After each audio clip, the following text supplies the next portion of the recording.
I was 61 years old when that equation finally came true.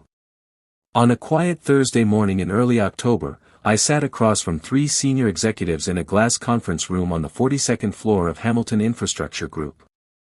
The city stretched out beneath us, gray and endless, just like the years I had spent building bridges, managing projects, and solving problems most people would never even know existed. The meeting had been scheduled weeks earlier, but I already knew what it was about. Retirement. After 32 years with the company, my final chapter as an employee had arrived. Still, knowing something is coming and actually hearing the words are two very different things. Ethan, the CEO said, sliding a thick folder across the polished table, "This represents the company's formal appreciation for everything you've given us." I opened the folder slowly.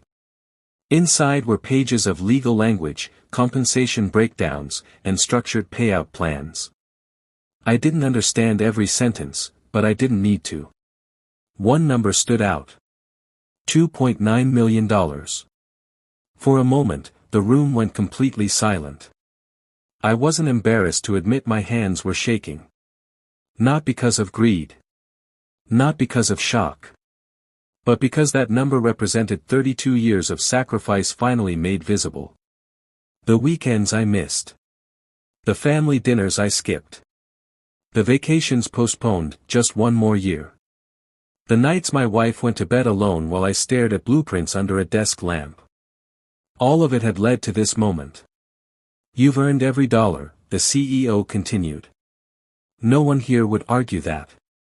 I nodded, afraid that if I spoke, my voice would break. We shook hands. Photos were taken. Someone joked about how I'd finally get to sleep in. They gave me a gold-trimmed plaque with my name engraved on it. Ethan Carter. 32 years of service.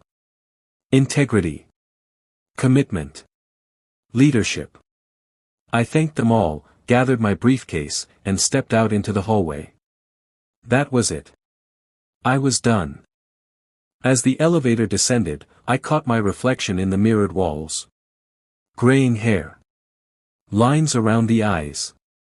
A face shaped by responsibility rather than joy. But for the first time in decades, that face looked lighter. I wasn't just retiring. I was finally free. I walked to the parking garage with the folder tucked carefully under my arm, as if it might disappear if I let go. Most people would have driven home at the usual time. I didn't. I left 3 hours early. Because I wanted to surprise my wife. Linda and I had been married for 26 years. We met in our mid-30s, both carrying past disappointments and quiet hopes we didn't say out loud. She worked in marketing then. Smart, organized, charming in a subtle way. She laughed easily back then, the kind of laugh that made you feel like you'd done something right just by being near her. Our life wasn't extravagant. But it was solid. We bought our house in 1999, a 2-story colonial with an oak staircase that curved gently upward from the foyer. It was the first thing you saw when you walked in. Every Christmas, we took photos on that staircase. Different years, different hairstyles, different versions of us. But always together. I remembered carrying Linda over the threshold that first night, both of us laughing because I nearly tripped on the rug. "You drop me and this marriage is over," she teased. I never dropped her. Not once. As I drove home that afternoon, traffic crawled, but I didn't mind. The folder sat on the passenger seat, secured by the seatbelt like something fragile and alive. I imagined Linda's face when I told her. I pictured her surprise, then disbelief, then that soft smile she used to give me when she was proud. "This means we're safe," I rehearsed in my head. Forever. We had talked about retirement for years. About traveling. Downsizing. Spending time doing things that didn't involve deadlines or meetings. She'd often say, "When you finally stop working, maybe I'll get my husband back." I used to laugh at that. Now I wished I'd listened more closely. I pulled into our driveway at exactly 2:17 p.m. The house looked the same as it always had. White siding. Neatly trimmed hedges. A sense of permanence. I parked, grabbed my briefcase, the plaque, and the folder, and walked to the front door. I didn't text her. I didn't call out. I wanted the moment to be real. The door opened quietly. Inside, the house was calm, familiar, almost comforting. I took one step inside, then another. And that's when I heard her voice. Upstairs. On the phone. At first, I didn't pay attention. Linda talked on the phone all the time. But then I heard my name. Yes, I know, she said, her tone low but excited. Once everything is finalized, it won't matter how he reacts. I stopped walking. The oak staircase was right in front of me. The same staircase from our photos. From our memories. I stood at the bottom, completely still. Her voice floated down again. Half is guaranteed. Possibly more if we move fast. His lawyer won't see it coming. My brain refused to process what I was hearing. She laughed softly. Not nervous. Confident. I've waited long enough. Time slowed in a way I had never experienced before. My heart pounded, but my body felt numb. Divorce. Lawyers. Half. I understood enough to know one thing with terrifying clarity. My wife was planning something, and it wasn't emotional. It was strategic. I looked at the staircase. For 26 years, it had symbolized our life together. In that moment, it felt like a dividing line. Above it, the woman I thought I knew. Below it, the man whose life was about to change forever. I didn't go upstairs. I didn't shout. I didn't move at all. I just stood there, listening, realizing that the life I thought I had secured that morning might already be under attack. I don't remember how long I stood there at the bottom of the staircase. Seconds felt like minutes. Minutes felt like something outside of time. My body was perfectly still, but my mind was racing in every direction at once, trying to deny, reinterpret, soften what I had just heard. Maybe I misunderstood. Maybe she wasn't talking about me. Maybe it was a joke. But deep down, I knew better. Linda wasn't joking. Her voice hadn't sounded angry or emotional. It had sounded prepared. This wasn't a moment of weakness or frustration. This was a plan. I heard her footsteps upstairs. A door closed. The phone call ended. That was my cue. I quietly placed my briefcase on the floor near the entryway. Set the plaque beside it. Then I turned around, opened the front door, and walked out of my own house like a guest who had overstayed his welcome. The moment I got into my car, my hands began to shake. Not violently, just enough to make me aware that my body understood something my mind was still resisting. I sat there with the engine off, staring at the steering wheel. 32 years of work. 26 years of marriage. All balanced on one overheard phone call. I started the car and drove. I didn't know where I was going. I just knew I couldn't stay. I ended up at a small coffee shop on the edge of town, the kind of place people stop at without thinking, because it feels neutral. Anonymous. I parked, went inside, and ordered coffee I didn't really want. Then I sat alone at a corner table and tried to breathe. My phone buzzed twice. Linda. I didn't answer. I stared at the screen, my thumb hovering, then turned the phone face down. For the first time in my adult life, I realized something unsettling. I had no idea who my wife really was anymore. As the initial shock faded, something else took its place. Clarity. Painful, sharp clarity. I replayed the past year in my mind, scene by scene. Linda had changed, slowly, subtly. She joined a gym and started going 5 times a week. She bought new clothes, clothes she never wore around me. She changed her hair, her makeup, her posture. At first, I told myself she was just rediscovering herself. Then came the phone. Password protected. When I asked about it, she laughed. "Ethan, everyone uses passwords now. You're so old-fashioned." I believed her. Because trust makes excuses where logic would raise questions. But now, sitting alone with a cooling cup of coffee, I felt something shift. Linda didn't just want to leave. She wanted to win. And that meant money. My retirement. The very thing I had just secured that morning. That's when another thought cut through the fog. A cold, unmistakable realization. She shouldn't know about the retirement package yet. The announcement wasn't public. The paperwork was confidential. I hadn't told anyone outside the company. Which meant one thing. Someone told her. I straightened in my chair. The shock was giving way to something else now, not anger, not panic. Focus. I pulled out my phone and scrolled through my contacts. There was one name I hadn't thought of in years. Mark Reynolds. IT Systems Supervisor at Hamilton Infrastructure Group. We'd worked together on multiple projects. He wasn't a close friend, but he was honest, the kind of guy who didn't gossip and didn't panic easily. I hesitated for a moment. Then I called him. "Hey, Ethan," Mark said, sounding surprised. "Everything okay?" "Yeah," I replied, keeping my voice steady. "I need to ask you something. Off the record." There was a pause.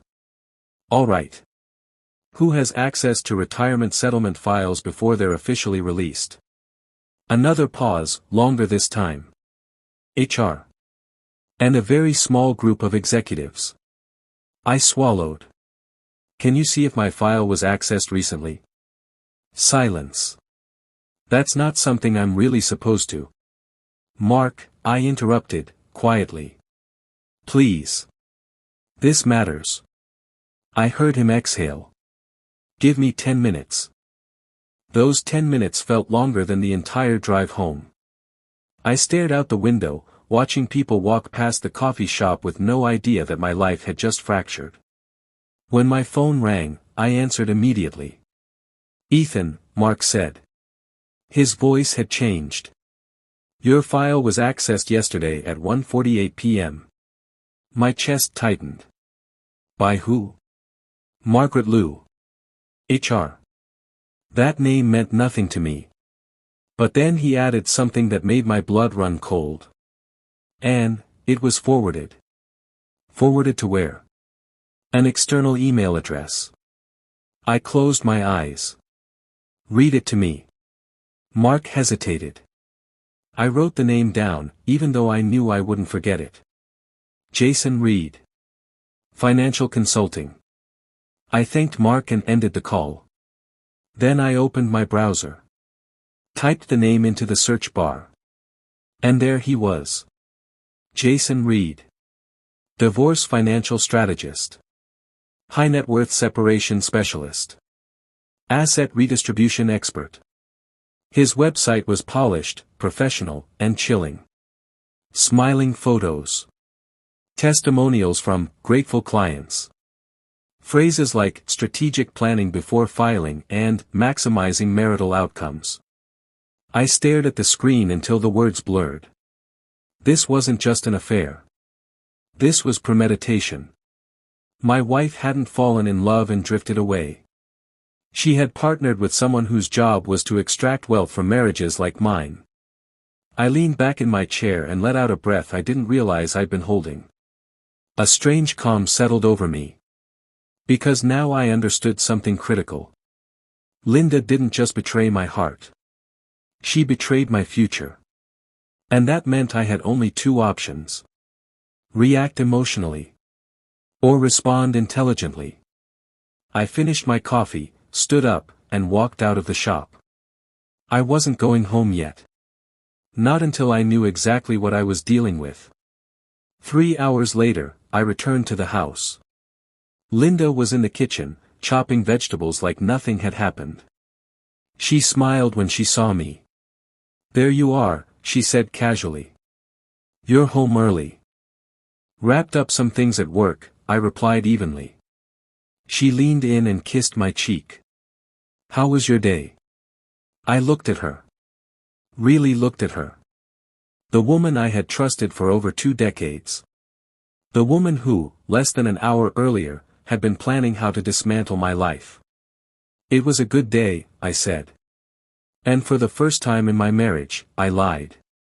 That night, I lay awake beside her, staring at the ceiling. She fell asleep easily. I didn't. Because somewhere between the staircase and the coffee shop, I had crossed an invisible line. I was no longer a husband waiting to be hurt. I was a man preparing to defend everything he had built. And I knew one thing with absolute certainty. I couldn't afford to make a single mistake. The hardest part wasn't the anger. It wasn't the betrayal. It was pretending that nothing had changed. The morning after I came home from the coffee shop, Linda woke up cheerful and relaxed, as if the night before hadn't held any secrets at all. She moved through the kitchen humming softly, making coffee, scrolling through her phone. I watched her from the doorway. Every smile now felt rehearsed. Every word carefully placed. And yet, if someone had walked in at that moment, they would have seen nothing but an ordinary couple starting an ordinary day. That's when I understood something deeply unsettling. She had been acting for months. Now it was my turn. At breakfast, she asked about my final days at work. So, when's your farewell lunch? She said casually. They must be doing something nice for you. Next week, I replied. Nothing big. You know how these things are. She nodded, but her eyes lingered on my face a little too long. Studying. Measuring. Looking for something. I kept my expression neutral. Inside, my heart was pounding. That day, I did something I'd never done in my life. I went online and searched for a divorce lawyer. Not the first one that appeared. Not the one with the flashiest website. I searched quietly, methodically, the way I approached engineering problems. High-asset divorce. Retirement protection. Discretion. I found her name buried 3 pages deep. Diane Keller. Her reviews were brief, unemotional, and consistent. Calm. Strategic. Doesn't bluff. I called her office and booked an appointment for the following morning. 40 miles away. Far enough that no one would recognize us. That night, Linda suggested we open a bottle of wine. We should celebrate, she said. You're finally done working yourself to death. I smiled. Just 1 glass. She raised her eyebrows playfully. Who are you and what have you done with my husband? I laughed at the right moment. I said the right words. I did everything right. And when she reached for my hand, I let her. I didn't sleep. Not really. I stared at the ceiling again, listening to her breathing. There was no rage in me anymore. Just calculation. I thought about the staircase. About the house. About the retirement money that still hadn't transferred. And I made a promise to myself. I would not lose what I had built by reacting too soon. The next morning, I left the house early. Meeting a colleague, I told Linda. She didn't question it. Why would she? For decades, work had been my perfect alibi. Diane Keller's office was on the 3rd floor of an unremarkable building. No name on the door. No signs announcing victory or drama. She was in her mid-50s. Sharp eyes. Neutral tone. No wasted movements. She listened. She didn't interrupt. She didn't react. When I finished, she leaned back slightly and folded her hands. Mr. Carter, she said calmly, your wife is preparing to divorce you. And she believes she has the advantage. I nodded. I know. She continued, here's the good news. She's already made mistakes. Diane explained them one by one. She doesn't know that you know, she said. That alone is enormous leverage. She's involved with a financial advisor who has crossed ethical and possibly legal lines. And your retirement funds have not yet been transferred. Timing matters. She paused. Then she said something that changed the way I viewed everything. This isn't about revenge. This is about protection. I exhaled slowly. That's all I want. She laid out the rules. Don't confront. Don't change routines. Don't move money. Don't hint at suspicion. Think of this as a performance, she said. Your role is the unaware husband. Play it convincingly. She slid a legal pad toward me. Step 1, documentation. Dates. Behaviors. Conversations. Step 2, surveillance. I looked up. You mean? Yes, she said. A private investigator. Quiet. Professional. She gave me a name. Marcus Hale. I met Marcus 2 days later. Former detective. Late 50s. Calm voice. No unnecessary questions. I gave him what I had. Linda's schedule. Jason Reed's website. My concerns. He listened, nodded once, and said, I'll confirm facts. Not feelings. I liked that. For the next week, my life split into 2 parallel realities. In one, I was the devoted husband. I cleaned out my office. Brought home desk plants. Accepted handshakes and congratulations. Linda helped me set up a small workspace at home. This is where you'll finally relax, she said, smiling. In the other reality, I was collecting pieces of a puzzle I never wanted to see. Phone habits. Late errands. Unexplained absences. And through it all, I said nothing. One evening over dinner, Linda said something that nearly broke my control. I was thinking, she said casually, maybe once you retire, we could finally take that trip to Italy. You always wanted to see Rome. I nodded, slowly. That sounds perfect. She reached across the table and squeezed my hand. I'm proud of you, she said softly. You gave us everything. The words burned. Because she was right. I had. 3 days later, Marcus called. I have confirmation, he said. Your wife and Jason Reed are meeting regularly. I closed my eyes. Is it personal? Yes. Is it ongoing? 4 months. I felt something settle inside me. Not pain. Resolve. Keep going, I said. I want everything. That night, I stood alone in the living room, looking at the staircase again. I realized something then. Love hadn't disappeared overnight. It had been slowly replaced by strategy. And now, strategy would be my language too. Because if I had learned anything over 3 decades of building systems and solving problems, it was this. When someone plans to dismantle your life, you don't shout. You outthink them. There is a special kind of exhaustion that comes from pretending everything is normal when it isn't.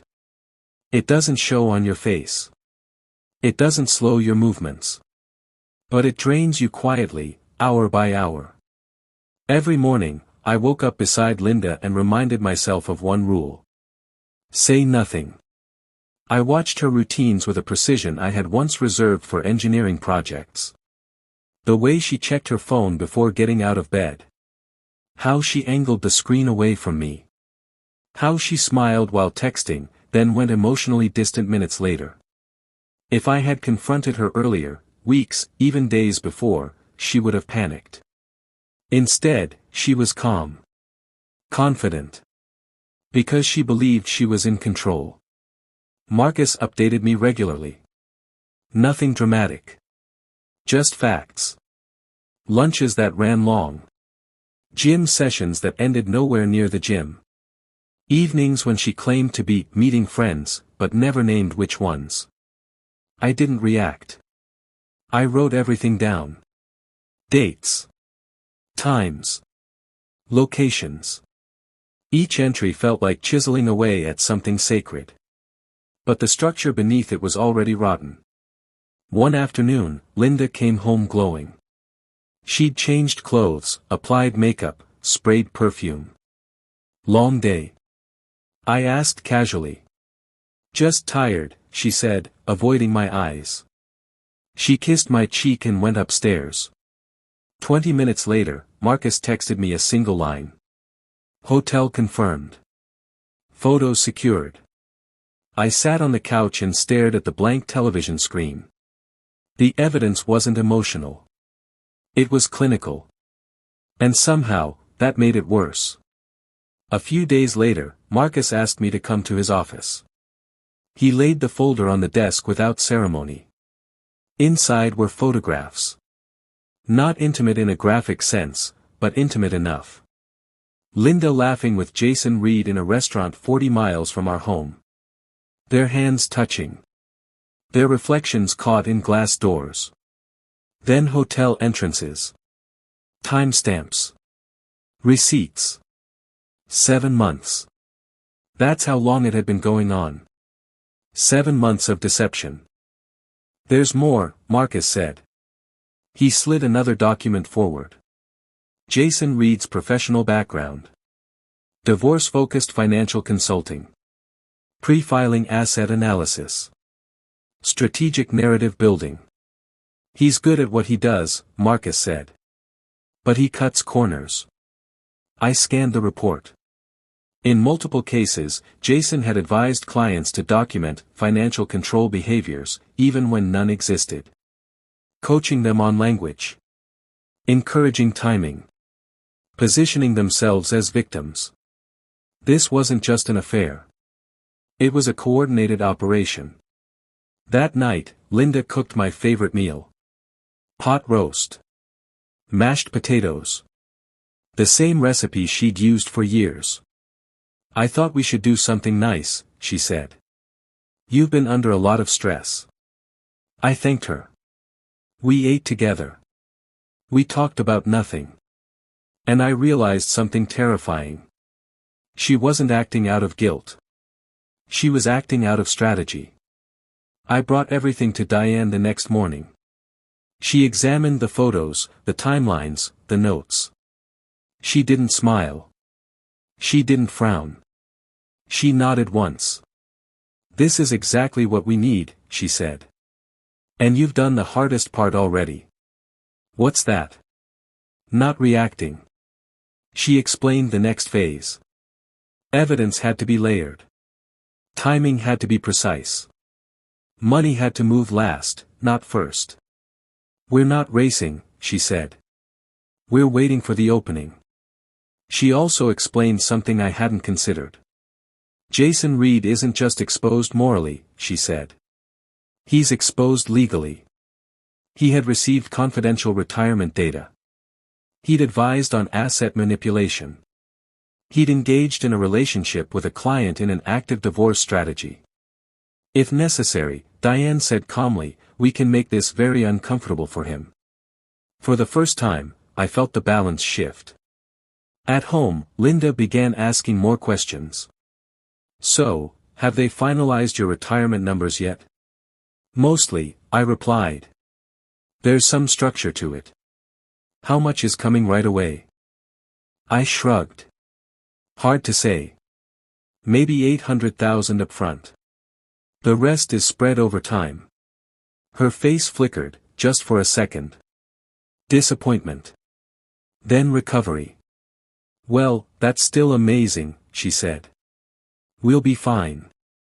But that night, Marcus reported another meeting with Jason. They were adjusting their expectations. Recalculating. One evening, I heard Linda on the phone in the bathroom. The shower was running. She spoke quietly, but clearly enough. We can't wait too long, she said. He's slowing down. I don't want to miss the window. A pause. Yes, I understand. Just, make sure everything's ready. I recorded nothing. I didn't need to. The truth was already building itself. By now, my days felt surreal. I laughed at the right times. I nodded at the right plans. I pretended to be hopeful about a future she had already abandoned. And in doing so, I learned something about betrayal that no one ever tells you. The betrayal itself hurts. But the performance afterward is what tests your soul. Because every smile costs you something. Late one night, unable to sleep, I stood on the staircase. I traced my hand along the wooden railing. I thought about the years it had witnessed. The arguments. The reconciliations. The quiet evenings. I didn't feel hatred.